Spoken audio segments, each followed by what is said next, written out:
Bonjour, je m'appelle Marco Menivo et je suis le directeur scientifique de CTF en Europe. Je vous souhaite la bienvenue à ce masterclass de l'Inter. Je tiens tout particulièrement à vous remercier au nom de tous les patients pour votre intérêt pour la NF. Maintenant, avant de passer aux choses sérieuses, je dois vous donner quelques instructions concernant la foire aux questions. Vous pourrez poser vos questions en utilisant la boîte de questions pendant la masterclass. Nous préférons obtenir les questions en anglais. Si vous avez des difficultés à formuler votre question en anglais, je vous conseille d'essayer d'utiliser des traducteurs en ligne tels que Google Translate avant de la poser. Et si cela n'est pas possible pour vous, veuillez poser la question dans votre propre langue et nous ferons de notre mieux de la traduire en anglais. Profitez bien de ce masterclass.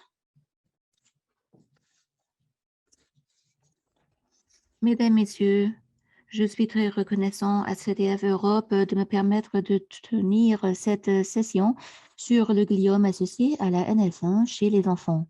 Il s'agit du gliome de la voie optique et au-delà. Je m'appelle Amedeo Azizi. Je dirige le programme de neurofibromatose pédiatrique à l'Université médicale de Vienne. Voici mes divulgations. Tout d'abord, je voulais passer rapidement en revue les critères de diagnostic révisés pour la NF1. Il s'agit de 6 macules café au lait ou plus. Il s'agit de taches de rousseur, d'au moins 2 neurofibromes de n'importe quel type ou d'un neurofibrome plexiforme, d'un gliome de la voie optique, d'au moins 2 nodules de Leach sur l'iris ou ceci est nouveau, 2 anomalies choroïdiennes ou plus, une lésion osseuse distinctive, une variante hétérozygote pathogène de la NF1. Ceci est également nouveau pour les critères de diagnostic, ou vous avez un enfant d'un parent qui répond aux critères de diagnostic, qui remplit lui-même au moins un de ces critères listés sous A. Mais ce que nous allons aborder aujourd'hui, ce sont les critères de diagnostic des gliomes de la voie optique, mais aussi des gliomes qui se produisent en dehors de la voie optique. Et comme je suis un neuro-oncologue pédiatrique, je me concentrerai principalement sur les gliomes chez les enfants.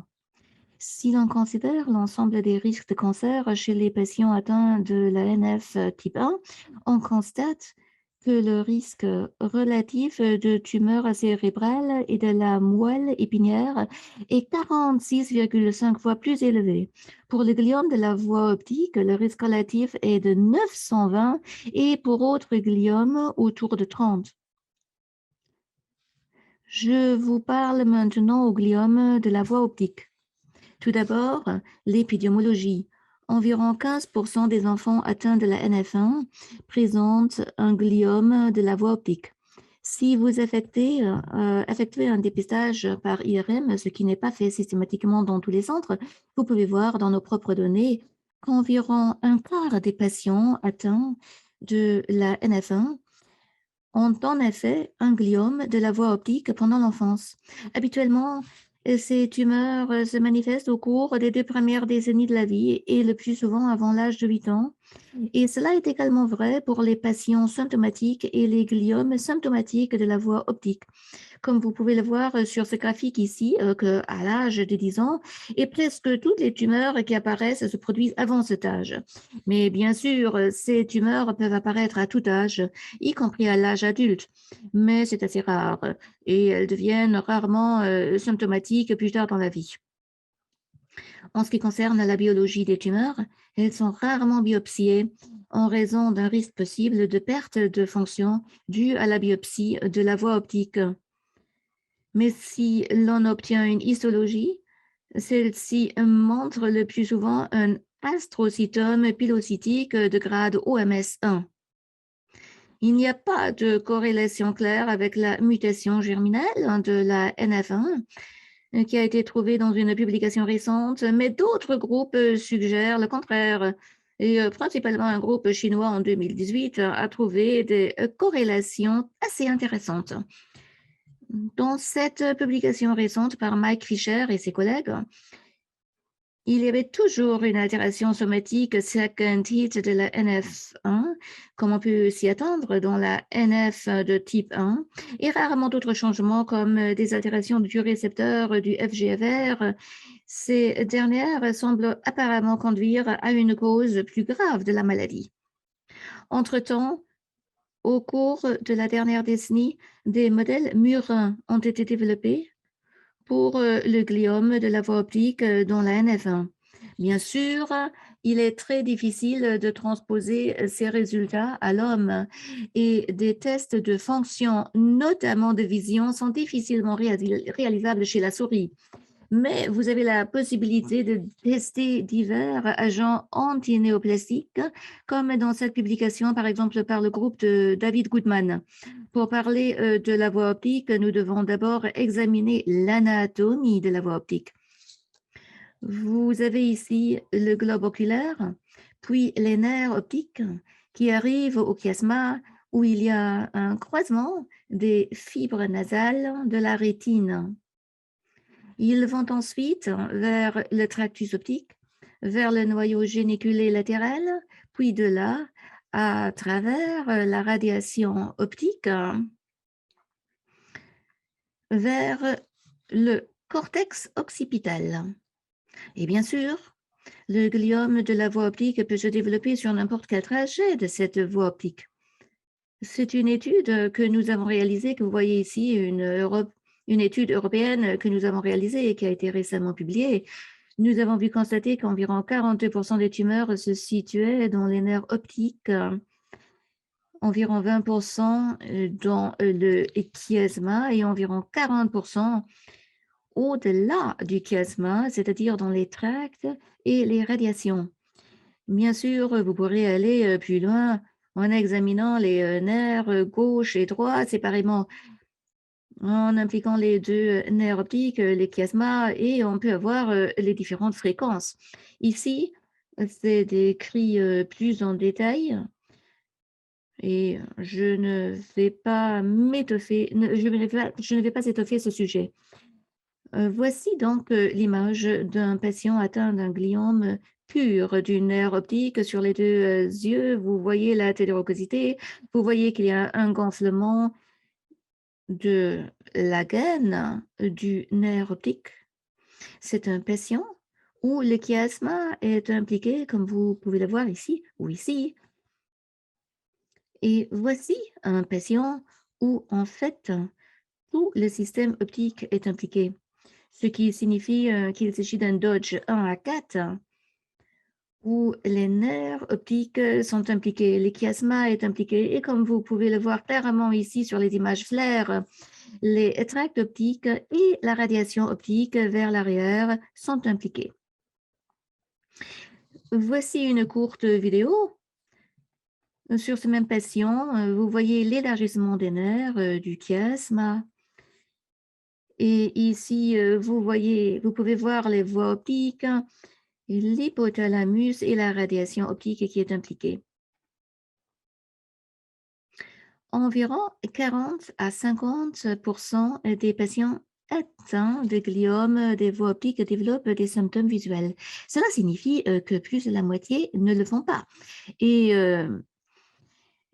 comment mesurer la vision? Ça, c'est très important car nous avons besoin de méthodes de tests adaptées à l'âge. Ici, à droite, vous voyez les cartes d'acuité de Teller qui permettent de tester déjà chez les très jeunes enfants, voire chez les nourrissons. La carte Léa est destinée aux tout petits et puis il y a aussi HOTV pour les patients qui sont déjà capables de discerner les lettres. Les tests visuels chez les enfants dépendent beaucoup de la coopération de l'enfant. Si l'enfant est affamé, fatigué ou grincheux, vous obtiendrez de moins bons résultats, ce qui signifie que s'il manque de coopération, vous devez répéter le test visuel rapidement pour vous assurer qu'une éventuelle détérioration est réelle. Mais il se peut bien que vous ne puissiez pas obtenir de résultats fiables chez les jeunes enfants. Ce qu'il est très important de noter, c'est qu'en réalité, une vision normale est un processus de développement. Cela signifie qu'ils s'améliorent avec l'âge, comme la croissance de la longueur du corps et du poids, par exemple. Nous pouvons toujours voir ici des percentiles. Ceci est également tiré de la publication que j'ai mentionnée plus tôt. Vous pouvez donc voir ici la vision normale, hein, et comme vous pouvez le constater, elle peut différer selon la méthode de test. Sur ce graphique, nous avons représenté l'acuité visuelle de l'œil droit et de l'œil gauche au fil du temps. Ce que vous pouvez voir ici, c'est que le processus de maturation visuelle se déroule sur plusieurs années et que la vision normale devrait être atteinte vers l'âge de 3 à 5 ans.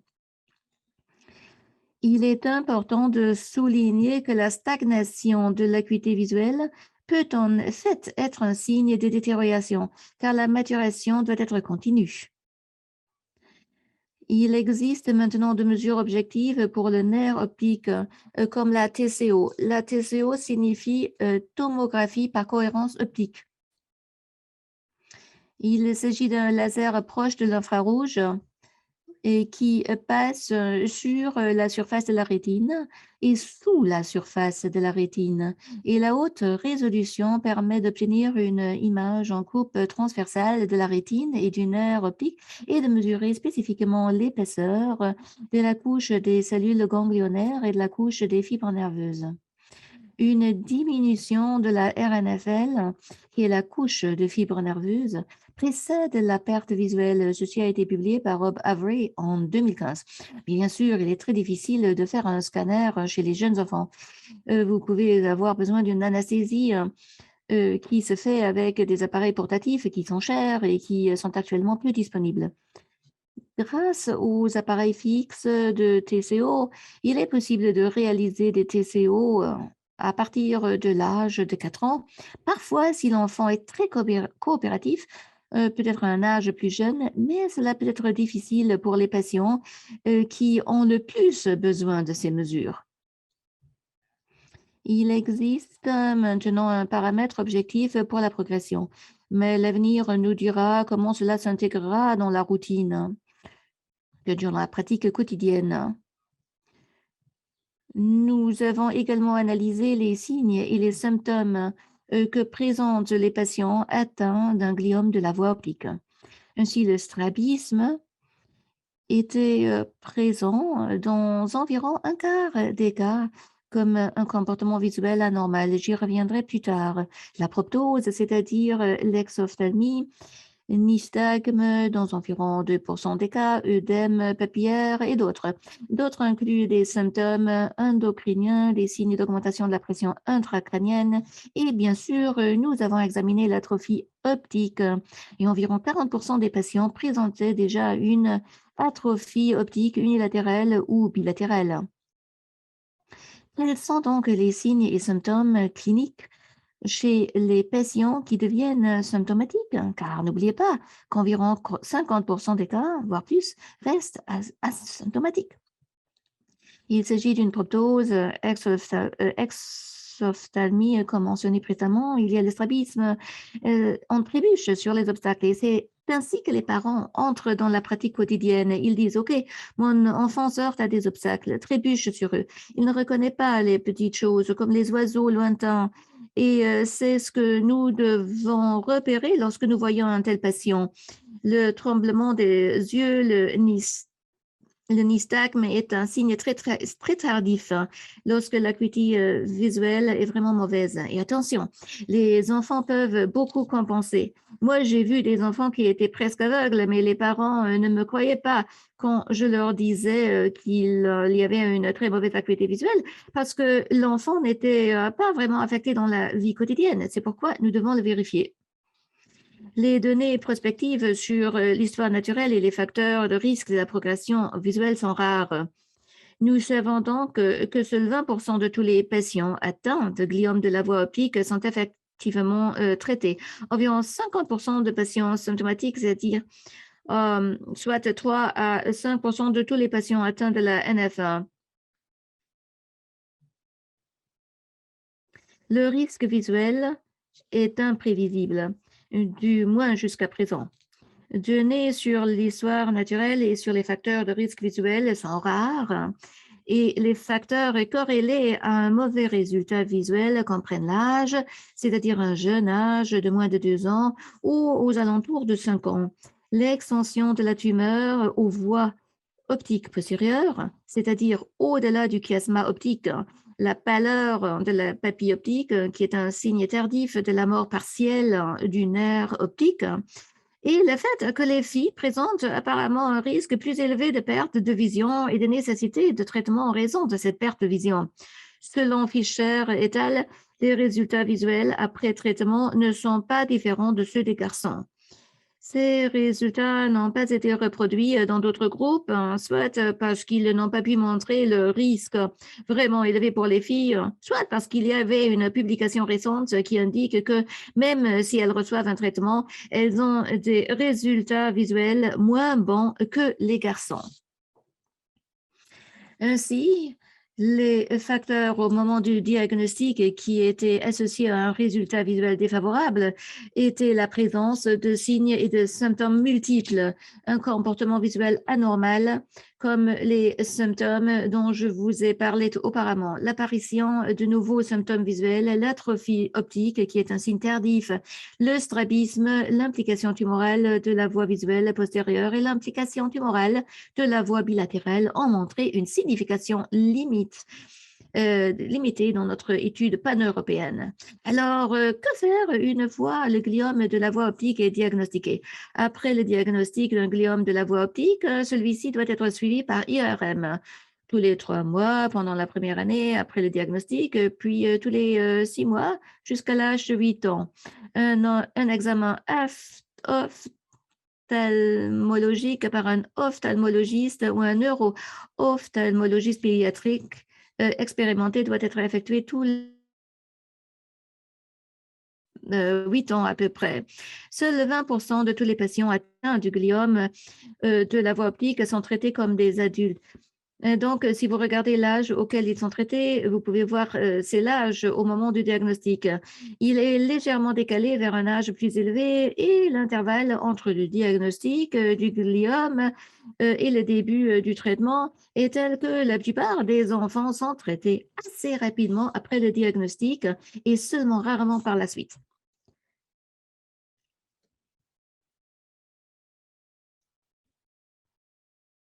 Alors,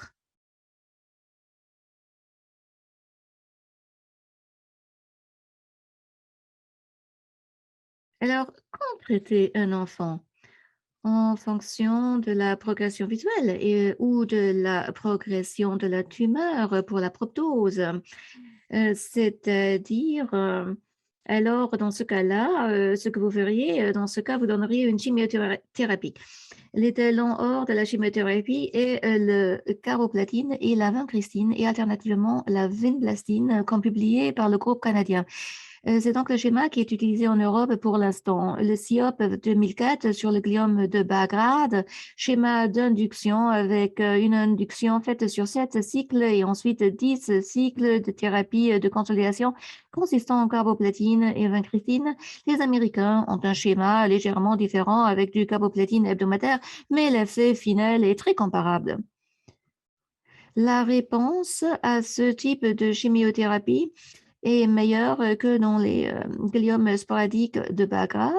Elle conduit à un contrôle efficace de la tumeur et les effets possibles sont une baisse de la numération sanguine, une perte de cheveux, des nausées, une neuropathie due à la vincristine, des douleurs abdominales et une perte d'audition, mais cela est assez rarement observé, mais ça constitue quand même un effet secondaire possible.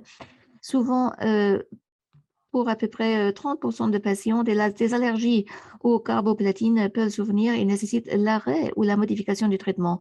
La plupart du temps, il s'agit d'allergies légères comme un rhume, une toux ou la fièvre, mais rarement d'allergies graves avec choc anaphylactique. Alors, qui profite réellement du traitement? Les résultats visuels sont indépendants de la réponse radiologique. Vous pouvez donc avoir des tumeurs qui répondent très bien radiologiquement, mais dont la vision ne profite pas et le risque visuel est toujours imprévisible. Voici l'un des enfants que nous avons eu ici. Nous avons fait un dépistage par IRM pour cet enfant. Nous n'avons pas vu de gliome de la voie optique après l'âge d'1 an. L'acuité visuelle a été considérée comme normale. L'acuité visuelle n'a pas pu être évaluée. À l'âge de 2 ans, le patient avait développé une grosse tumeur chiasmatique. Comme il s'agissait d'une évolution très rapide, nous avons décidé de traiter l'enfant, bien que l'ophtalmologiste ait dit que le comportement visuel était normal. Mais bon, il n'y avait pas d'acuité visuelle mesurable à ce moment. Ce qui s'est passé, c'est que la tumeur a complètement disparu. Mais lors du dernier examen, l'ophtalmologiste a constaté une vision à 100% de 0,1 décimètre ou 20-20 sur l'œil droit. Par conséquent, l'œil gauche n'avait qu'une perception de la lumière. Nous avons donc traité un enfant que d'autres n'auraient peut-être pas traité parce que l'ophtalmologiste a dit que tout allait bien. Nous pouvions sauver sa vision de l'œil droit, mais il perdait quand même la vision de l'œil gauche. Si l'on considère la cohorte globale des patients qui ont été traités, on constate qu'environ 32% d'entre eux ont une vision améliorée, 40% une vision stable et environ 28% une détérioration de la vision malgré le traitement. D'après l'étude mentionnée précédemment que nous avons réalisée au niveau européen, nous avons constaté que l'acuité visuelle de la cohorte d'observation n'a pas changé au fil du temps. Ce qui est à ce quoi nous nous attendions dans cette cohorte.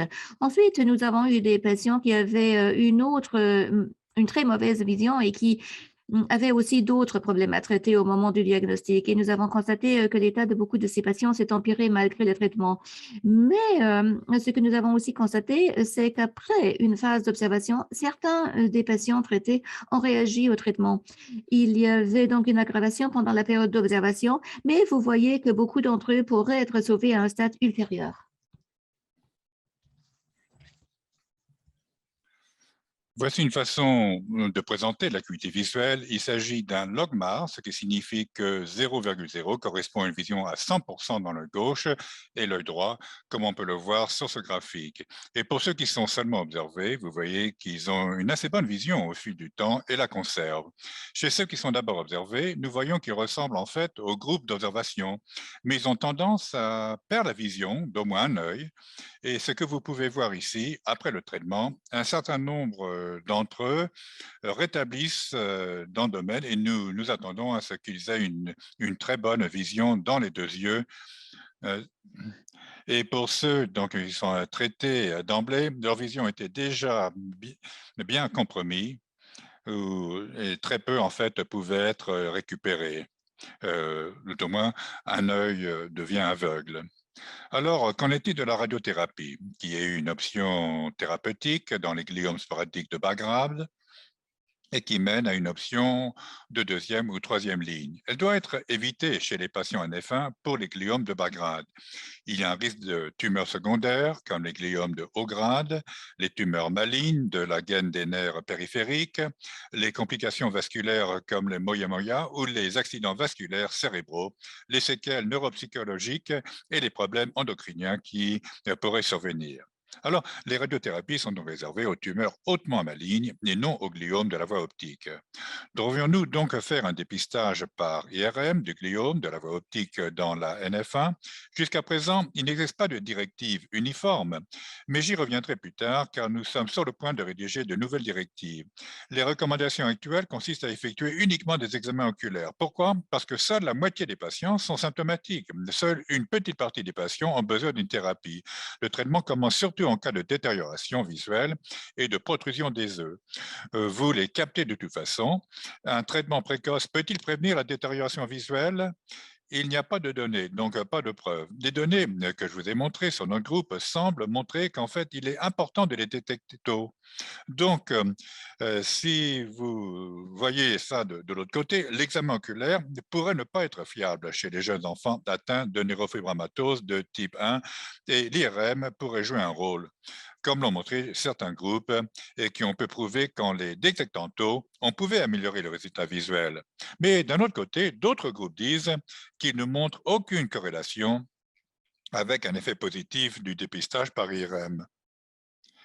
et de nouvelles séquences peuvent prédire la détérioration visuelle. Cela a été montré par exemple par Peter DeBlanc. Alors, que réserve l'avenir lorsqu'on envisage le dépistage de l'OPG dans la NF1 pour définir les patients à risque? La génétique pourrait peut-être aider. Nous n'en sommes pas encore là. Si l'anositropie fractionnaire, comme je l'ai déjà mentionné, des voies optiques peut prédire le déclin habituel l'année suivante, cela pourrait être un fait en faveur d'un dépistage par IRM. Ou bien sûr, si vous pouviez optimiser les options de traitement et les algorithmes pour prévenir la progression visuelle, alors bien sûr, il pourrait être intéressant de faire un dépistage par IRM. Et maintenant, je vais passer en revue les lignes directrices qui ont été rédigées par le réseau européen de référence, Genturis, pour les syndromes génétiques du risque tumoral, le sous-groupe de la neurofibromatose de type 1. Nous avons effectué une revue de la littérature, des experts se sont réunis pour donner leurs recommandations et nous avons ensuite procédé à 3 tours du processus Delphi pour parvenir à un accord sur ces recommandations. Et donc, celles-ci sont sur le point d'être publiées, alors soyez conscients que les recommandations suivantes sont préliminaires et n'ont pas encore été publiées. La recommandation 1, c'est que l'évaluation clinique de l'OPG doit commencer immédiatement après le diagnostic. Elle doit être effectuée par des ophtalmologues pédiatriques qualifiés et doit inclure une évaluation visuelle adaptée à l'âge. Si possible, des champs visuels, des tests pupillaires, des mouvements oculaires et l'aspect de la papille optique, ce qui signifie une atrophie optique. L'OCT pourrait être utile à l'avenir. Pour les enfants jusqu'à l'âge de 8 ans, sans gliome connu de la voie optique, l'évaluation doit être faite au moins une fois par an, tous les 6 mois étant préférable si possible. Chez les enfants âgés de plus de 8 ans et sans gliome de la voie optique connu, un dépistage visuel annuel formel est conseillé jusqu'à l'âge adulte et bien entendu, il doit être effectué dès que le patient euh, procède avec des nouveaux présente avec des nouveaux symptômes visuels. Alors, quand procéder à une IRM? Pour l'OPG, il doit être réalisé si l'examen oculaire est suggestif d'un gliome de la voie optique ou, ce qui est très important, si les examens oculaires sont inclusifs ou peu fiables en raison de l'âge ou d'un déficit d'attention. Donc, si vous faites le dépistage par IRM, cela doit être décidé par le médecin traitant et les parents. Alors, ainsi, les patients présentant un gliome asymptomatique de la voie optique doivent se référer à l'expertise et s'ils présentent un gliome symptomatique de la voie optique, ils doivent être référés de toute urgence pour décider si et comment traiter ces patients. Donc, au-delà de la voie optique, nous parlons maintenant des gliomes qui se produisent en dehors de la voie optique. Vous voyez ici un gliome de bas grade, l'astrocytome pilocytique, après les ganglions de la base dans l'hémisphère cérébelleux et du tronc cérébral. La fréquence est d'environ 1 à 3% chez les enfants atteints de neurofibromatose de type 1. Le rapport d'incidence standardisé par rapport à la population normale est tiré d'une autre publication de Sirku Peltonen qui montre un rapport d'incidence standardisé d'environ 59. Les gliomes de bas grade représentent la grande majorité des tumeurs en dehors de la voie optique chez les enfants. L'astrocytome pilocytique, si vous faites une biopsie, est présent dans environ 64% des cas et rarement dans les gliomes diffus ou les gangliogliomes, ce qui a été récemment démontré est plus agressif, je l'ai déjà dit. Le comportement a été observé chez les patients qui avaient des mutations supplémentaires du FGFR dans leur tumeur. Les signes et symptômes cliniques des tumeurs cérébrales sont indépendants de l'histologie. Ils dépendent du site de la tumeur, de l'âge de l'enfant et donc de son stade de développement. Les causes peuvent être directes par infiltration ou compression des structures normales du SNC, ou plutôt indirectes par obstruction du liquide céphalorachidien ou donc augmentation de la pression intracrânienne par une masse intracrânienne.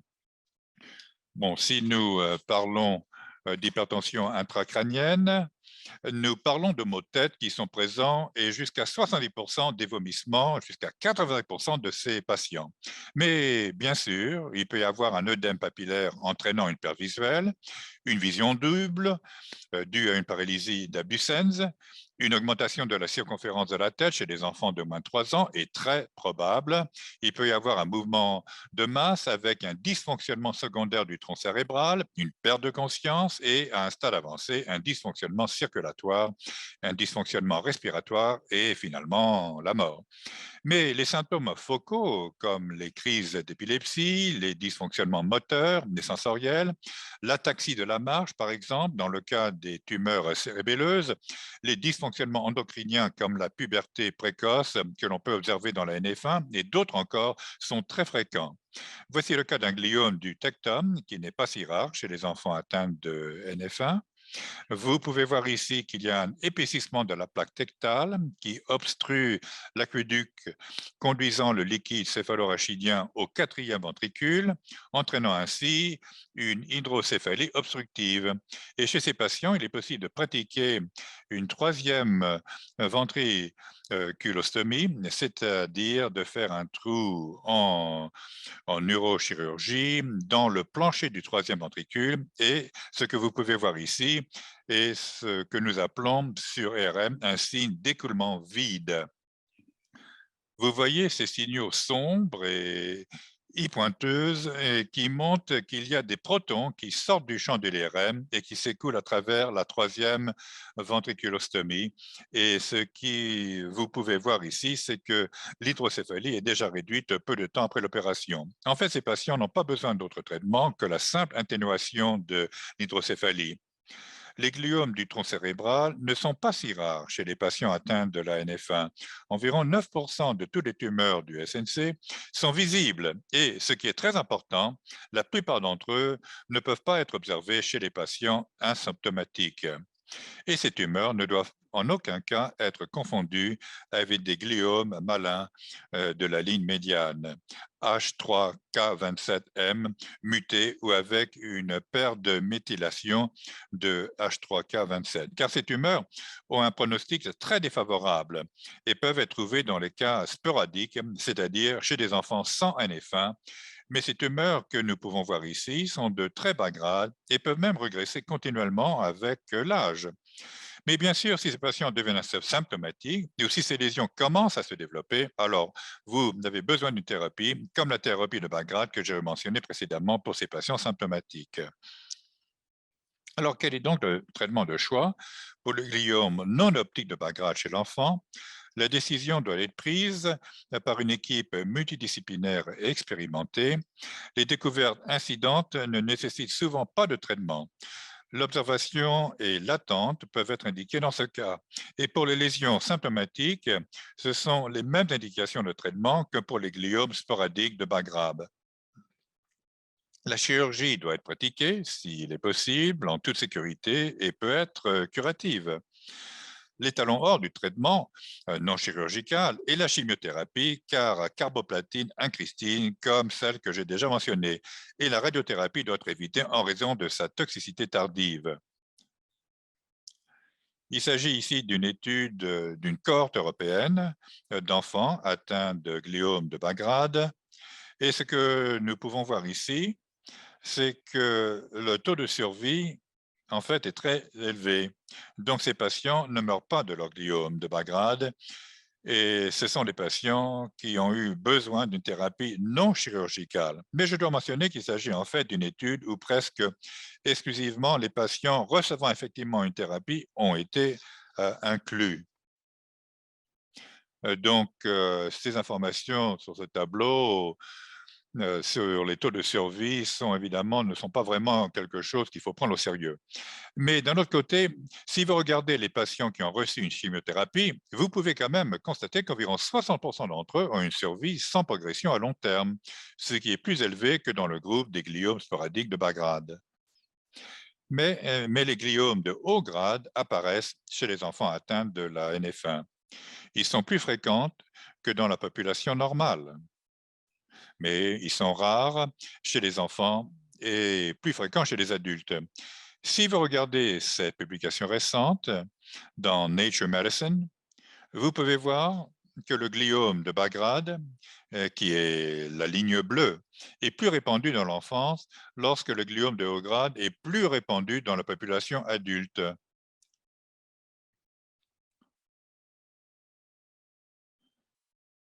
En plus de la perte d'hémoglobine de NF1, vous pouvez voir des altérations du TP53 et du CDKN2A et des mutations ATRX. Et une fois encore, ces mutations ATRX sont plus fréquentes dans la population adulte et assez rares dans la population pédiatrique. Alors, dans l'ensemble, ces tumeurs sont donc rares chez les enfants. Mais voici l'un de nos patients qui présentait des crises. Il s'agit d'un garçon de 5 ans. Il s'est présenté à l'âge de 3 ans. Il avait une lésion qui a été classée comme un gliome de haut grade, non spécifié autrement. Mais ce que nous avons pu démontrer, à côté de la mutation NF1, qui était présente de manière homozygote, nous avons vu la mutation TP53, qui a apparemment conféré cette évolution clinique négative de l'enfant, qui est en train de recevoir une thérapie par irradiation pour cette énorme masse hautement maligne. Et il y a aussi ces lignes directrices de LRN Geronterus également pour les enfants atteints de gliome de la voie non optique. Ce que ces lignes directrices disent, c'est que les familles et les patients doivent être informés des symptômes et des signes des tumeurs cérébrales. Ils doivent recueillir les antécédents et chercher ces signes et symptômes à chaque visite clinique. L'imagerie diagnostique de routine pour le dépistage n'est pas recommandée. Cependant, en cas d'inquiétude clinique, il faut bien sûr procéder à une imagerie d'investigation. Et les gliomes symptomatiques de la voie non optique chez l'enfant doivent être traités par le même parcours de soins que le gliome sporadique de la voie non optique chez l'enfant sans NF1. Et encore une fois, une équipe multidisciplinaire doit décider de ces options et la radiothérapie doit être évitée dans le cas d'un gliome de bas grade, mais parfois dans le cas d'un gliome de haut grade, elle pourrait être nécessaire, s'avérer nécessaire. Alors, qu'en est-il du FACI par rapport au gliome? Que sont les facies? Les facies sont des zones focales d'intensité de signal. Officiellement, nous les appelons UBO, objets brillants non identifiés, ou hyper-intensification T2. Dans le passé, ils étaient même appelés hémartomes. Ils sont mieux visibles sur l'imagerie FLAIR et T2, sont très fréquemment présents dans le ganglion de la base, le cervelet, le tronc cérébral, le thalamus, l'assistance blanche sous-corticale. Leur fréquence est de 50 à 80%. Ils sont causés par une myélinisation et une vacuolisation des gaines du myéline par accumulation de liquide. La spectroscopie RM et l'ITD présentent des différences par rapport au cerveau normal, mais aussi bien sûr par rapport au gliome. Et l'évolution naturelle pourrait montrer une augmentation du jeune âge, souvent suivie d'une diminution à l'adolescence chez certains patients, bien que cela puisse encore augmenter. Et cela a déjà été suggéré comme critère de diagnostic de la NF1, ce qui n'a pas été fait dans les dernières directives. Il y avait donc une corrélation avec les déficits neurocognitifs qui ont été décrits et l'amélioration de la fonction neurocognitive est corrélée à la réduction des UBO avec l'âge. Mais il n'y avait pas de corrélation avec les paramètres socio-émotionnels. Alors, comment différencier le facie d'un gliome? Vous pouvez faire une spectroscopie par IRM. Les facies ne prennent généralement pas le contraste et n'occupent pas l'espace. Ils n'ont donc pas montré d'augmentation de volume. Maintenant, nous avons ici 3 exemples où vous pouvez voir des hyperintensités T2. Vous pouvez voir ici une lésion du tronc cérébral, ici les lésions dans les noyaux du cervelet, ici une lésion dans la région du cervelet et du tronc cérébral, et ici dans l'apophyse. Alors, comment les différencier? En fait, ici, on a fait une spectroscopie IRM. Vous voyez une augmentation du pic de choline ce qui signifie que c'est un gliome de bas grade, alors que ceux-là sont des FACI, FASI. Il y a une augmentation de volume dans ces lésions, donc on considère qu'il s'agit d'un gliome de bas grade de l'apophyse et non d'un gliome diffus de la protubérance H3K227M. Encore une fois, il faut le noter, et ici aussi, vous voyez une augmentation de la masse, ce qui signifie qu'il s'agit probablement d'un gliome de bas grade. Alors, quelles sont les perspectives d'avenir? Si nous parlons de perspectives d'avenir, nous devons revenir aux sources. En regardant la base moléculaire de la NF1, donc à propos de la voie de RAS qui conduit à l'activation de cellules, si vous regardez la voie et qu'elle est désactivée, comparez-la toujours à une ampoule et là à un interrupteur. Ensuite, vous pouvez activer cette voie lorsque le facteur de croissance arrive, le RAS GDP se transforme en RAS GTP, ce qui entraîne l'activation de RAF-MEC ERK, puis la croissance cellulaire vers les facteurs de transcription. Et la neurofibromine désactive cet interrupteur. Alors, dans le cas de la neurofibromine de type 1, l'interrupteur est actif parce que la neurofibromine est absente et l'ampoule est allumée et la croissance cellulaire se poursuit.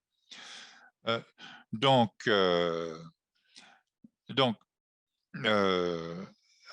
aujourd'hui, actuellement, nous avons de nouveaux médicaments comme les inhibiteurs de MAK qui peuvent arrêter cette voie et qui peut, bien que l'interrupteur soit toujours allumé, arrêter la croissance cellulaire. Alors, qu'en est-il donc de l'inhibition de la MEK dans les gliomes de bas grade? Il y a une publication de Jason Fangusaro en 2019 qui montre l'utilisation de sélumétinib chez les patients atteints de la NF1. 25 patients atteints de la NF1 ont été inclus. Il s'agissait de patients pédiatriques, environ la moitié d'entre eux présentaient un gliome de la voie optique et la plupart ont reçu 2 ans de traitement si la tumeur était au moins stable. Environ 40% ont une réponse partielle soutenue. 17 des 25 patients n'ont pas connu de progression pendant le traitement, ce qui donne une SSP à 2 ans de 96%, ce qui est un succès chez les patients en rechute. Et environ 64% des patients ont terminé les 26 traitements. Ici, vous pouvez voir cette courbe du PFS et vous pouvez voir ici la période de 24 mois, donc 2 ans. Il s'agit donc d'un graphique en cascade des plus grands changements par rapport à la ligne de base.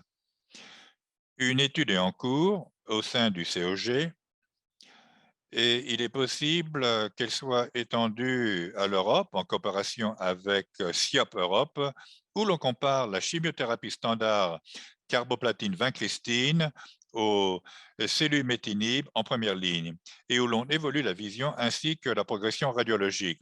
Pour la neurofibrome plexiforme, le sélumétinib a été approuvé aux États-Unis en 2020 et en Europe, dans l'Union européenne, au Royaume-Uni, par l'EMA en 2021. Mais il semble que ce soit un effet de classe. D'autres inhibiteurs de MEK semblent aussi être aussi efficaces et ceci a été publié dans de multiples rapports de cas d'études. Par exemple, avec tramétinide, mais parmi les effets secondaires possibles des inhibiteurs de MEK, le plus fréquent est l'éruption cutanée chez environ 60 à 70% des enfants acnéiformes ou ézémateuses. Les valeurs de laboratoire peuvent être élevées, comme les enzymes musculaires telles que la CK, la paronychie, une inflammation des ongles est assez fréquente et peut être assez gênante pour les patients. La perte d'appétit, les nausées, la diarrhée, les vomissements ont été signalés. Un décalement de la rétine est un phénomène assez rare qui peut être diagnostiqué, un OCT, et qui peut disparaître ou disparaîtra euh, si vous arrêtez le traitement. Ce cas a été publié par Rob Avery en 2016. Une insuffisance cardiaque a été décrite, ce qui est très rare, mais a été décrit chez des enfants et les enfants secondaires, les effets secondaires à long terme ne sont pas vraiment connus, ainsi que l'impact possible sur la fertilité dans 20 ans. D'autres nouveaux agents pour le gliome de bas grade et le gliome de la voie optique, par exemple le bevacizumab, un anticorps monoclonal contre le VEGF qui est efficace. dans le gliome de bas grade progressif et qui s'est avéré contribuer à l'amélioration fonctionnelle de la vision chez les patients. L'Everolinus a été utilisé car il y a également une activation de la voie P13K. Il a été utilisé dans les gliomes de bas grade NF1 PRT. 70% ont eu une réponse objective avec un rétrécissement, 12 avaient une maladie stable et une réponse durable chez 66% des patients. Ces publications récentes sur le résultat visuel de ces patients, et nous pouvons voir ici que 19 sur 25 ont des yeux qui sont stables. 4 sur 25 s'amélioraient et 2 s'aggravaient. Il y avait donc, une fois de plus, une discordance entre la réponse IRM et la vision. Une étude française sur vinblastine nilotinine a montré une certaine réponse. D'autres données de phase 2 ne sont pas encore publiées et une revue systématique des essais cliniques en cours sur les gliomes de la voie optique a récemment été réalisée, incluant de très nombreux agents différents en cours d'étude.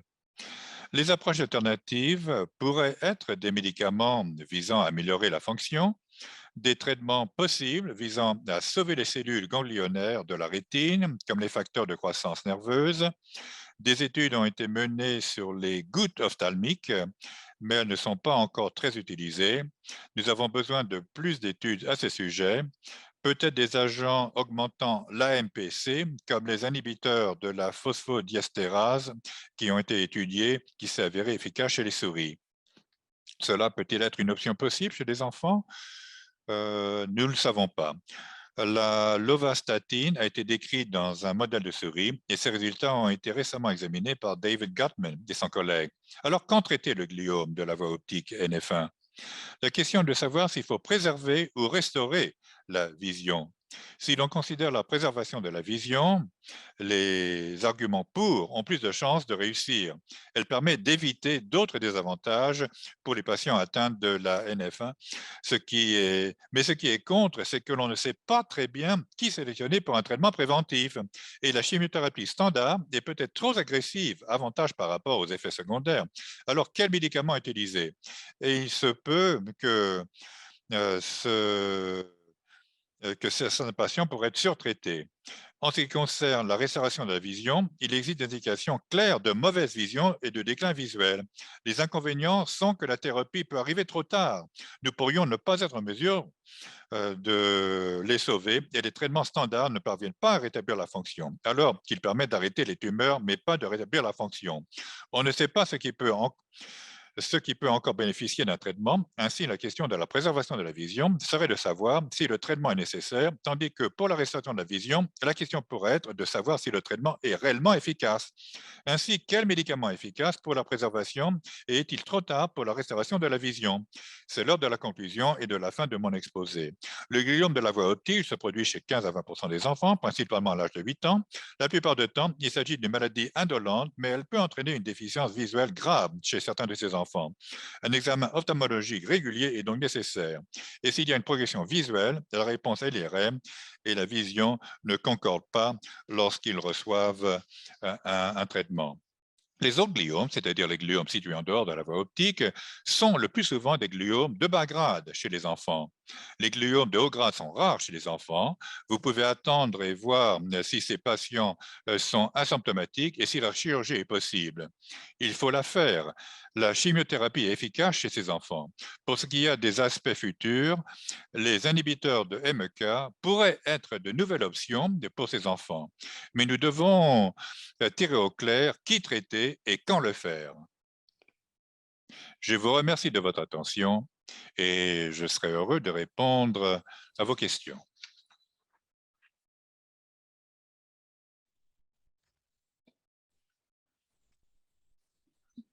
Merci beaucoup pour cette présentation. Et donc maintenant, on a le temps pour plusieurs questions. On a quelques questions qui viennent du public. Plusieurs questions ont déjà été répondues. Je me demande si vous pouvez commenter davantage, si vous pouvez nous donner votre opinion sur ce que font les inhibiteurs MEK.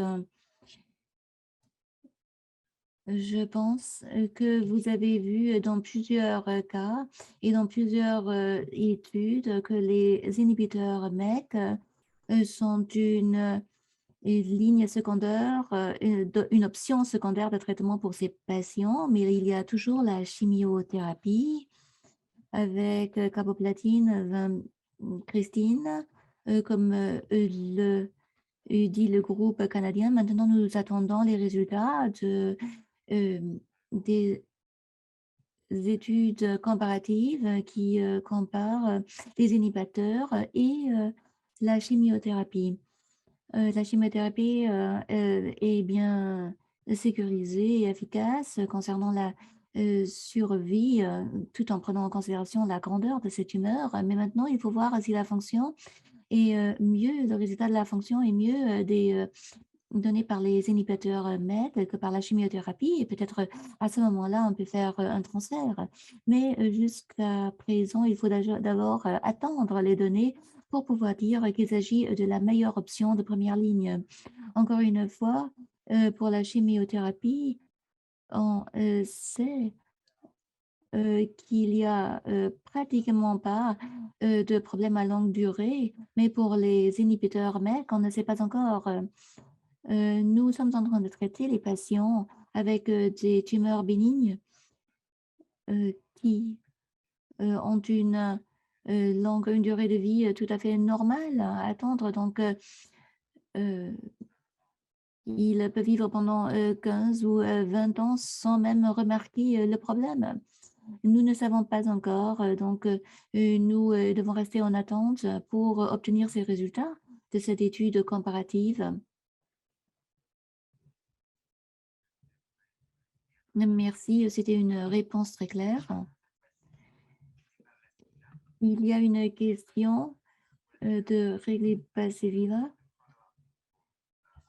S'il y a des intervalles de suivi après le diagnostic qui sont recommandés, quand il y a les lignes directrices, par exemple Peter Blank l'a dit en 2017, il a passé en révision ce sujet. Les intervalles recommandés vont être publiés en 2022 du réseau Venturis d'Europe.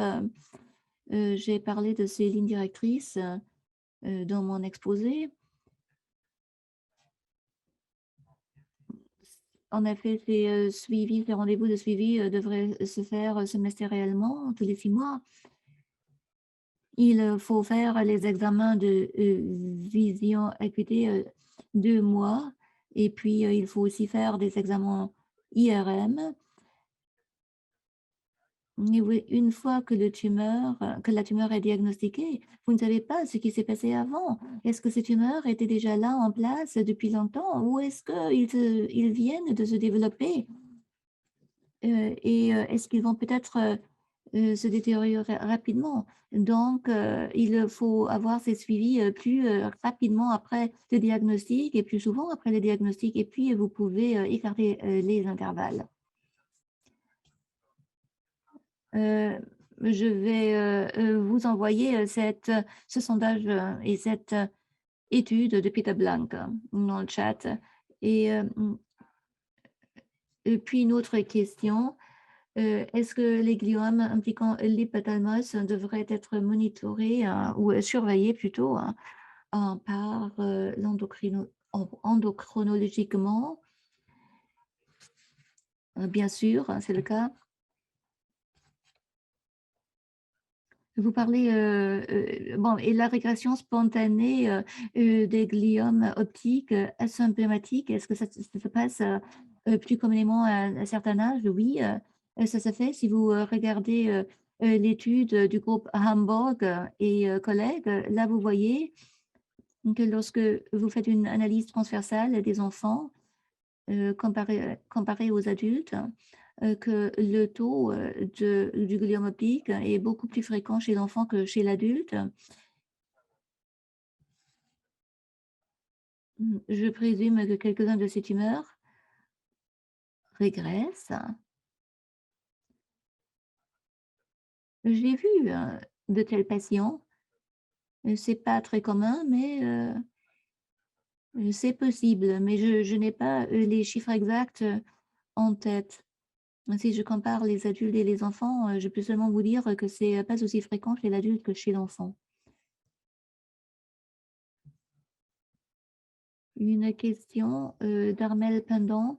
Y a-t-il manière d'appliquer la découverte de Dr. Pan de l'Université Stanford qui montre que l'activation des neurones dans la voie optique est nécessaire pour l'initiation de la formation des tumeurs et qu'en prévenant ou en empêchant cette excitation, cela empêche l'OPG chez la souris. Bon, ce que cela veut dire, c'est que ces souris étaient dans une boîte noire, il n'y avait pas de lumière et donc bien sûr, ces souris ont développé moins de tumeurs. Je ne suis pas sûre comment l'expliquer avec les êtres humains, mais peut-être que l'information que j'ai saisie n'est pas juste, mais en tout cas, c'est ce que je me rappelle, hein, que tous ces séries étaient dans une boîte noire. Il y a beaucoup de messages qui vous remercient pour cet exposé. Une question de Carlos Lopez. Jusqu'à quel âge est-ce qu'il faut être conscient de l'apparence de ces tumeurs? Le risque le plus élevé est en dessous de l'âge de 8 ans, vers l'âge de 6 ans, mais il y a des cas rares de gliome symptomatiques qui sont rapportés plus tard, mais on ne sait pas si ces tumeurs étaient déjà présentes plus tôt. Donc, est-ce que ces tumeurs étaient peut-être déjà symptomatiques, mais on ne les a pas diagnostiquées? Les lignes directrices européennes disent qu'il faut faire des examens de vision en dessous de l'âge de 8 ans. Les personnes diagnostiquées par NF1, après l'âge de 8 ans, il faut faire des examens de vision et puis bien sûr, lorsqu'ils développent d'autres symptômes, alors il faut avoir des visites chez l'ophtalmologue beaucoup plus fréquentes, mais on se penche surtout sur l'enfant très jeune. Merci. Une autre question de Martina Gomez.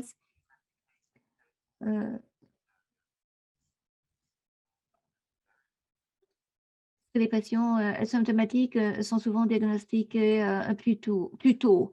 Mais non, il y a deux groupes qui se penchent sur l'âge. Il y a les patients au-delà de l'âge de 2 et ceux en dessous de 5. Pour le résultat visuel, ceux qui ont des tumeurs très agressives très tôt dans la vie, à un très jeune âge, lorsque les dépistages ophtalmologiques sont très difficiles à faire, à réaliser, peut-être on les diagnose si tard que le traitement n'est plus efficace et ceux qui sont diagnostiqués plus tard. Alors là, je ne peux pas vraiment vous dire quelles sont les raisons. Peut Je ne peux pas vous donner la raison pour cela. Mais oui, là, je joue un grand rôle, mais on ne comprend pas vraiment pourquoi. Ce sont surtout les jeunes enfants qui sont le plus touchés par ces tumeurs. Mais on peut voir ces gliomes à tout âge. On ne peut pas dire que si le patient a dépassé l'âge de 4 ans, qu'il ne va plus avoir ces gliomes. Non, c'est pas juste. Une question très difficile de Gianluco Piccolo dans le cas de PLGG réfractaire O2 carbo et vinblastine. Est-ce que dans ce cas-là, est-ce que vous essayerez les mecs et lequel? Mais oui, je le ferai et je le ferai avec celui auquel j'aurai l'accès. Peu importe si vous utilisez trametinib ou selumetinib. On a surtout utilisé la trametinib parce qu'on avait accès à ce sujet, ce médicament. Ces médicaments ne sont pas licenciés pour traiter le gliome optique chez l'enfant. Alors, si vous l'obtenez pour pouvoir l'utiliser off-label, alors vous devez bien sûr en informer le patient que c'est un médicament off-label Et si vous focalisez sur un très jeune enfant, vous ne pouvez pas donner du Selumetinib parce qu'il n'y a pas une formulation pour les enfants de ce médicament. Il n'y a que le Trametinib. Donc, il faut parler avec les compagnies pharmaceutiques. Cela n'est pas commercialisé. La plupart des données dans les études cimentent que cela peut aider, mais voilà.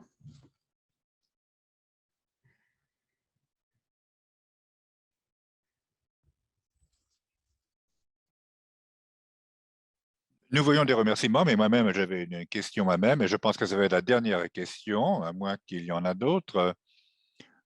Ah, la grande question pour LPG, c'est quand traiter? Et je me posais la question, s'il y a un certain consensus dans la communauté euh, pour répondre à ces questions, quand traiter, et est-ce qu'on peut tâcher que faire pour dégager un tel consensus? Je pense que vous savez probablement. Je crois que suite il y a vous savez qu'à Nottingham, il y a un groupe qui cherche à développer, à dégager un certain consensus. Il y a une cohorte européenne que nous avons réunie, et j'ai montré quelques diapos d'ailleurs à ce titre, car voilà ce que nous voulons faire, voir quels sont les patients qui sont à risque. Il faut tâcher de les capter de manière précoce, de les traiter pour éviter qu'ils perdent leur vision. Et une de mes dernières diapos, en fait, je vous ai montré cette discussion, à savoir en mettant en opposition donc la préservation de la vision et la restauration de la vision, pour voir un peu s'il y a un impact. Alors, il convient de répondre à ces questions. Oui, j'aimerais bien sûr voir un tel consensus. Et j'ai même posé la question lors d'une rencontre à Paris, et 60% des répondants m'ont dit qu'ils aimeraient voir un essai donc aléatoire pour voir quand traiter ces questions. Mais il y a quand même une certaine incertitude. Donc, qu'un patient atteint d'un tel gliome, et certains pensent qu'il ne devrait pas être traité. Mais il y a un consensus comme quoi qu'un patient avec une perte d'acuité visuelle et que celle qui souffre d'un gliome de la voie optique devrait être traité. Il y a David Beck qui a fait certains travaux dans ce sens, mais ça n'a pas été publié. Mais c'est vraiment dommage parce qu'il démontrait quel groupe de patients pour lequel on n'a pas de consensus. Et il serait utile d'avoir un essai donc randomisé pour voir comment on peut traiter ces enfants et lesquels pourraient bénéficier d'un tel traitement. Et si vous avez, par exemple, quelqu'un qui est presque aveugle, avec un disque donc optique pâle et donc ou une application de la voie optique, il faut les traiter. Mais on peut s'attendre qu'ils ne vont pas bénéficier, en fait, du point de vue fonctionnel. Alors nous estimons que parfois nous intervenons trop tard, même s'il y a une réponse du point de vue de la tumeur, mais non pas de l'acuité visuelle. Donc c'est une question importante. Bon, on n'est pas encore là, on n'est pas encore prêt à dégager un tel consensus. On est en train de concevoir des nouveaux essais pour des nouveaux agents, des nouvelles molécules. Et la question est si vous traitez un enfant, bon, pour voir s'il aura besoin d'un traitement, si la chimiothérapie est la seule option, ou peut-être d'autres médicaments qui ont moins d'effets secondaires. Ou vous seriez plus prêt à de voir s'il a vraiment, véritablement besoin d'un traitement. Donc, une longue réponse, mais je pense que c'était une bonne réponse, dit Marco Nuevo. Bon, nous avons une dernière question de Giacola Piccolo, une longue question. Je vais tâcher de la raccourcir.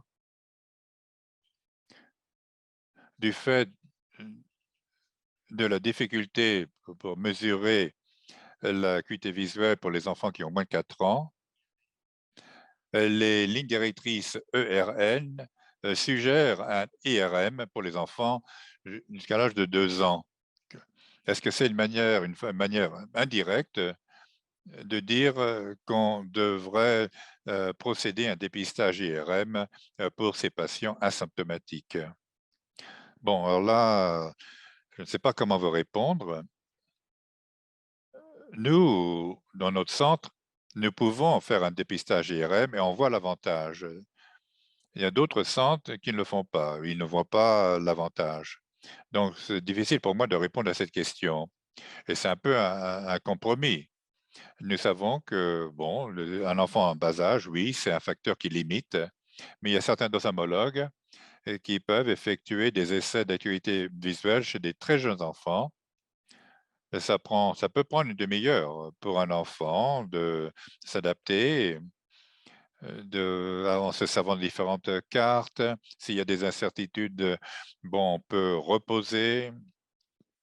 Il y a bon nombre de centres qui ne vont pas procéder à un dépistage IRM, car ils ont une certaine confiance dans leur propre procédure et les lignes directrices sont pas toujours nettes. Si on voit les lignes directrices américaines, qui sont assez récentes,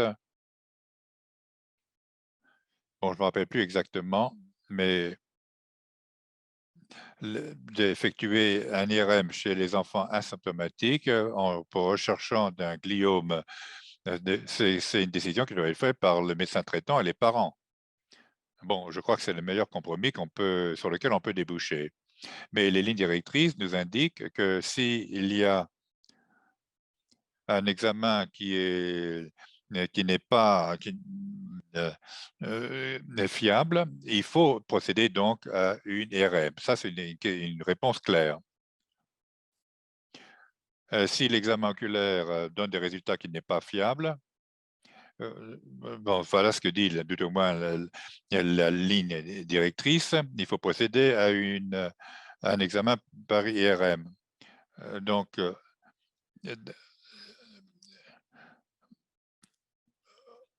et c'est les différents centres qui ont une bonne expérience avec l'IRM qui peuvent le faire. C'est tout ce que, bon, c'est tout ce que je peux dire. Gian Piccolo a un autre commentaire, dit qu'ils font un dépistage IRM, même quand ce n'est pas suggéré selon les lignes directrices, mais une fois que le patient ne collabore bien, sans anesthésie. Hmm. Donc, mais en général, oui, à partir de 6 ans, les enfants savent collaborer. Mais avant 6 ans, bon, c'est rare. Eh bien, merci beaucoup, Tamadeo, pour votre exposé d'aujourd'hui. Nous arrivons à la fin de ce séminaire. Nous avons déjà dépassé par 8 minutes le temps imparti. Je tiens à remercier tous les participants, toute l'assistance.